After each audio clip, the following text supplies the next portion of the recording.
Hello, and a warm welcome to Elderly Stories.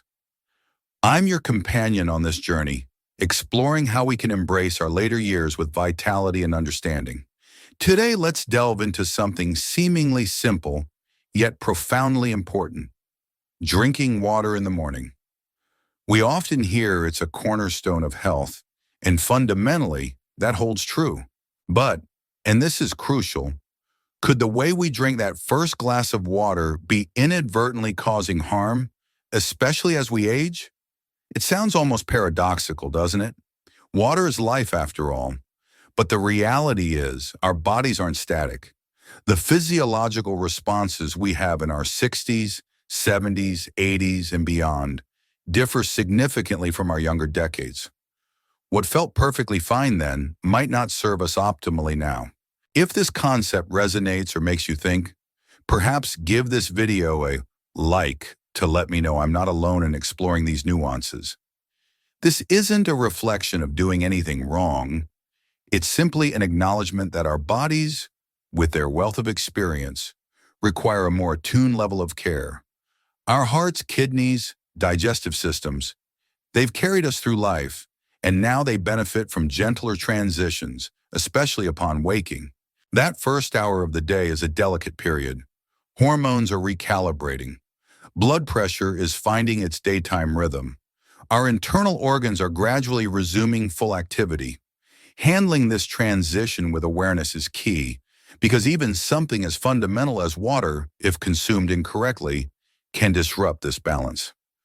In this discussion, we will carefully examine 5 common, often overlooked mistakes seniors may make when hydrating first thing in the morning. Many people aren't even aware these habits could be problematic. By the end of our time together, you'll not only recognize potential pitfalls, but also feel more empowered with strategies to optimize this simple yet vital morning ritual. Before we dive deep, I'm always interested to know where our community members are joining from. Please take a moment to comment below with your city or region. Just type the number 1 followed by your location, e.g., 1, Sunnyvale. It's wonderful connecting with you all, and please consider subscribing for more insights like these. Let's begin with the first common misstep. Mistake number 1, starting the day with ice-cold water. Let me ask you, have you ever taken a large gulp of very cold water upon waking and felt a sudden clenching in your stomach, a distinct chill, or even a fleeting sense of lightheadedness or a headache soon after? Many brush these sensations off, attributing them to something else. However, introducing ice-cold water into your system first thing, particularly on an empty stomach, can be a significant shock your body isn't prepared for at that moment. During sleep, our bodies are in a state of rest and repair. Organ functions slow, digestion pauses, and blood vessels are generally more relaxed or slightly constricted depending on sleep stage. Waking up and immediately downing freezing water disrupts this gradual awakening. It's akin to slamming the brakes while the engine is still cold. This sudden chill can cause stomach muscles to contract sharply, blood vessels, especially in the digestive tract, to narrow further, and essentially put your system on temporary alert. As we age, our bodies don't rebound from such stressors as quickly as they once did. While cold water might have felt refreshing or energizing in youth, age brings changes. Our metabolism naturally slows, circulation can become more sensitive, and our internal thermostat doesn't regulate against temperature extremes as efficiently. Consequently, that icy glass can paradoxically make you feel worse, not better. Not because water is bad, but because the extreme temperature is harsh on your system right then. Consider Eleanor, a vibrant 76-year-old. She loved her fridge-cold water in the morning, believing it cleared her throat and woke her up. But she began noticing persistent coldness in her hands, mild stomach cramping, and sluggish digestion throughout the morning. It wasn't until her physician suggested trying room temperature water that things shifted. Within just a week, her mornings felt smoother, her stomach calmer. That small adjustment, letting the water sit out or using lukewarm water, made a substantial difference. Eleanor's experience highlights that habits need to evolve with us. Our bodies have served us for decades. They deserve gentleness now. Offering them water that doesn't feel like a jolt is a simple act of kindness. If you currently reach for ice-cold water first thing, consider experimenting with room temperature or slightly warm water for a few days. Observe how your body responds. You might be pleasantly surprised. Mistake number 2, drinking too rapidly or in large gulps. It's incredibly tempting, isn't it? You wake up, perhaps with a dry mouth, grab that glass, and just want to chug it down quickly. It feels efficient, satisfying that immediate thirst. But here's the issue. Consuming water too fast, especially in those initial moments after waking, can destabilize your body's gentle transition back to full activity. Most people don't connect subsequent feelings of discomfort to the speed of their drinking. Upon waking, your system is still shifting gears. Heart rate is gradually increasing, blood pressure is adjusting, the stomach lining is becoming active. Everything is finding its rhythm after hours of rest. Introducing a sudden flood of liquid disrupts this process. That rapid influx can cause the stomach to distend quickly, potentially triggering bloating, discomfort, or even feelings of nausea or dizziness. Some individuals report a strange fluttery sensation in their chest, unsure of the cause. The problem isn't the water itself, but the sheer volume and speed overwhelming the system. Gulping prevents the body from properly registering and processing the incoming fluid. The kidneys get a sudden signal to work intensely to manage the volume. Electrolyte balance can shift too quickly. For older adults whose systems are often more finely tuned and less resilient to rapid changes, this can create a cascade effect, leaving you feeling off for hours. Let me share Walter's story. At 72, this retired coach prided himself on his discipline, including drinking a full bottle of water before his feet hit the floor. He considered it a healthy habit. However, he frequently experienced bouts of dizziness some mornings. Not always, but enough to be concerning. Discussing this with his doctor, they pinpointed the likely cause, the speed and volume of his water intake. He wasn't allowing his body time to adjust. Walter made one simple change. He started sipping his morning water slowly, taking 15 to 20 minutes to finish the same amount. No more rushing. The dizziness completely disappeared. His mornings felt more settled, his energy more consistent. It wasn't medication, it was mindful hydration. The lesson here is that our bodies prefer a gentle stream, not a flood, especially first thing. Take a moment, sit up, breathe, sip slowly. Allow your body to receive the water, not be overwhelmed by it. It's not a race, it's an act of self-care. If you're a morning water chugger, try slowing down tomorrow. Observe the difference. How about you? Are you typically a slow sipper or a fast gulper in the morning? Comment with the number 3 if you sip or the number 4 if you gulp. Let's see the trend. Mistake number 3, drinking from plastic bottles left out overnight. This one catches many people by surprise, particularly those who habitually keep a plastic water bottle on their nightstand for easy access. It seems practical and promotes hydration. However, the hidden concern lies with plastic bottles sitting for extended periods, especially if the room is warm or the bottle is reused multiple times.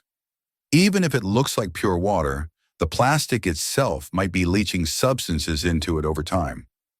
A primary chemical of concern has been BPA, bisphenol A, commonly found in certain plastics. While many bottles are now marketed as BPA-free, they often contain chemically similar substitutes that can behave similarly in the body, especially when exposed to heat or degradation over time. These chemicals are broadly known as endocrine disruptors. This means they can potentially mimic or interfere with your body's natural hormone signals. As we age, our endocrine system often becomes more sensitive, and maintaining hormonal balance can be more complex.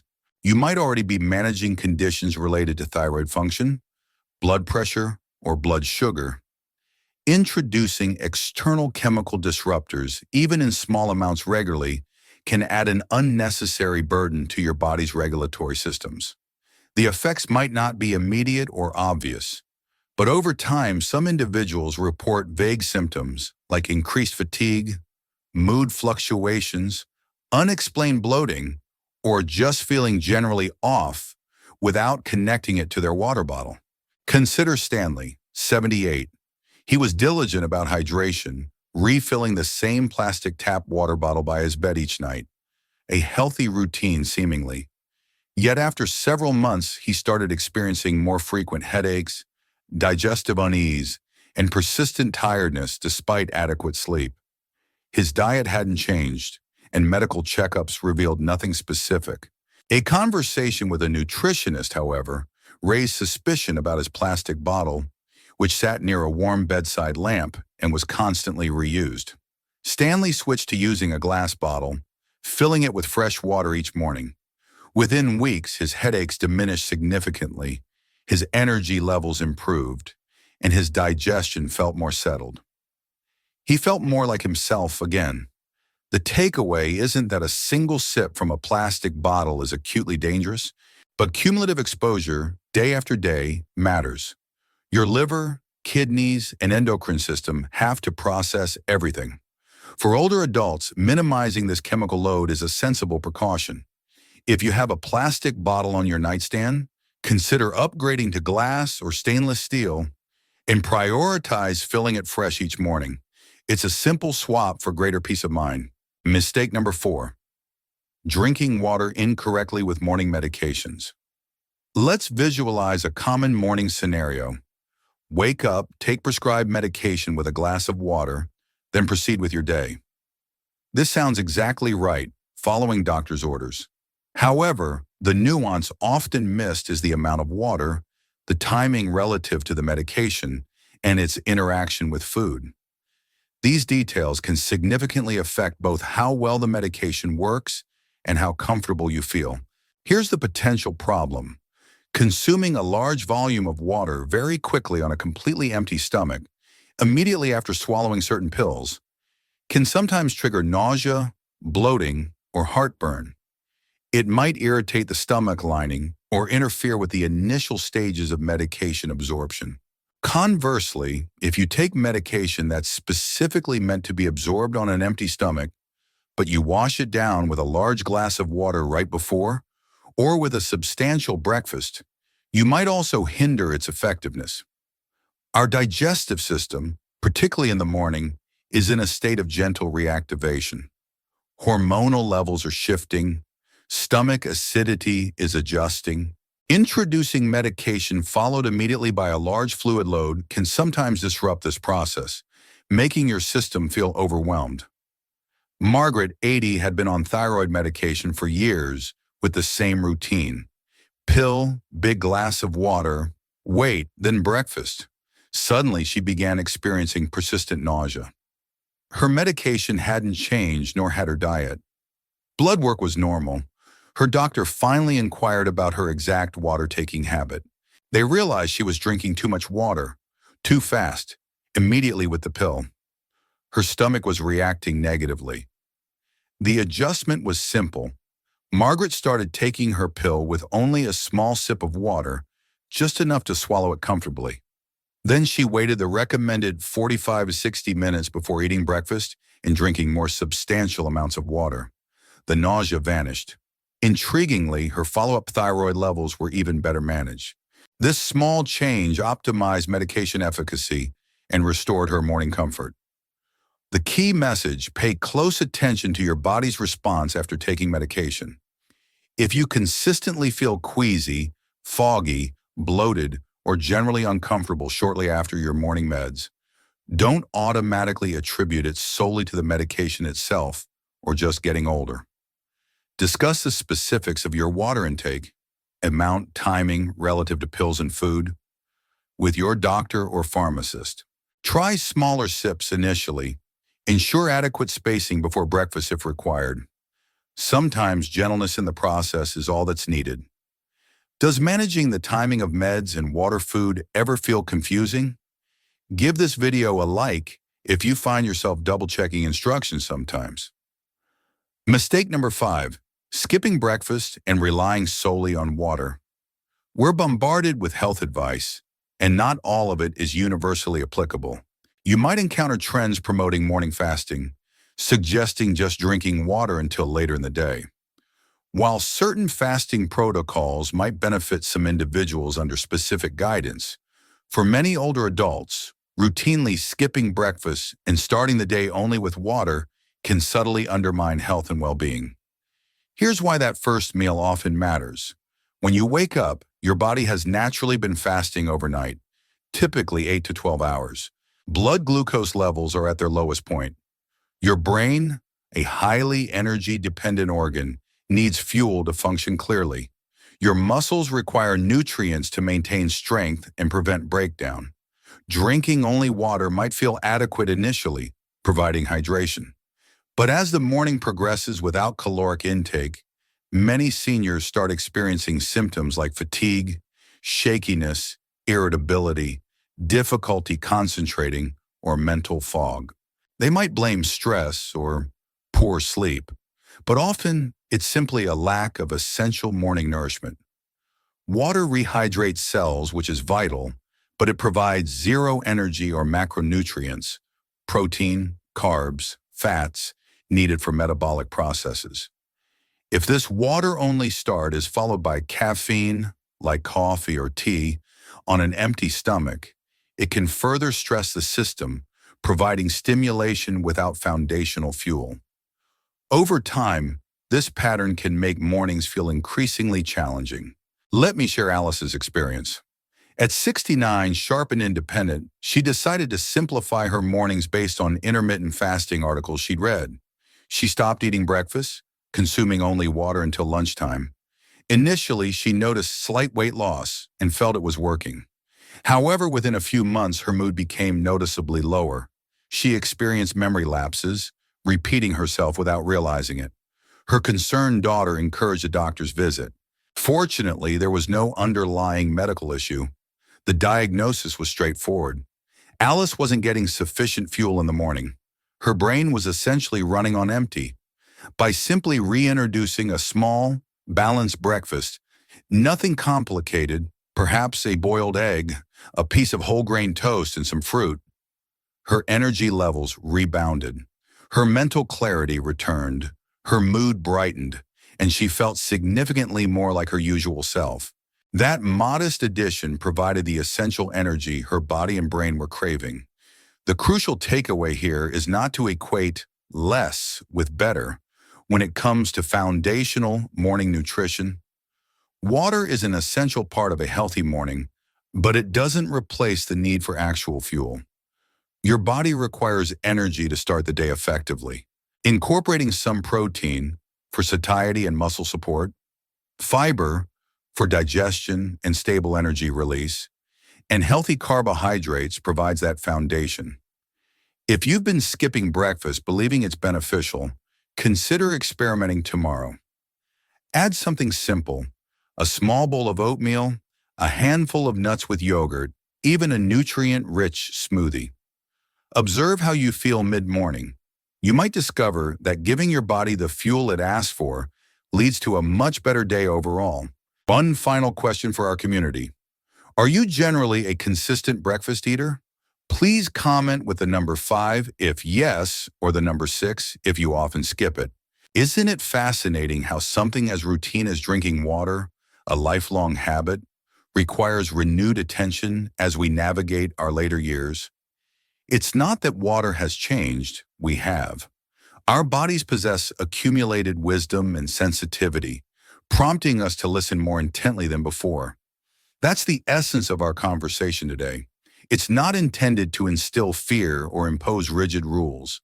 It's about fostering awareness, noticing the subtle factors that can quietly influence our daily well-being. When mornings feel consistently off, characterized by lightheadedness, bloating, anxiety, or fogginess, it doesn't automatically signify a major problem. Sometimes it's merely a signal that our routine needs a gentle, informed adjustment. Perhaps you'll decide to try room temperature water tomorrow instead of ice cold. Maybe you'll consciously slow down, taking deliberate sips rather than gulping. Perhaps you'll retire that old plastic bottle in favor of glass. Or maybe the most impactful change will be ensuring your morning water is accompanied by some nourishing breakfast, providing the energy your body rightfully deserves. If any part of this discussion resonated with you, sparked a thought, or made you reflect on your own habits, that's wonderful. It signifies continued growth, learning, and investment in your own health journey.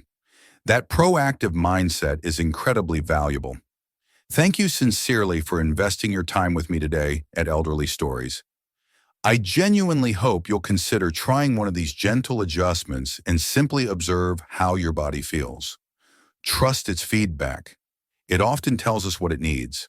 If you found this information valuable, please consider giving this video a thumbs up and perhaps sharing it with a friend, sibling, or neighbor, someone you care about who might be quietly experiencing similar issues.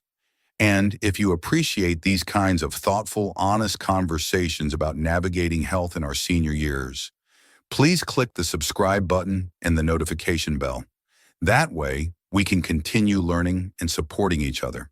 Remember, your comfort, your clarity, and your overall well-being matter deeply. Take excellent care of yourself, and I eagerly look forward to connecting with you again soon.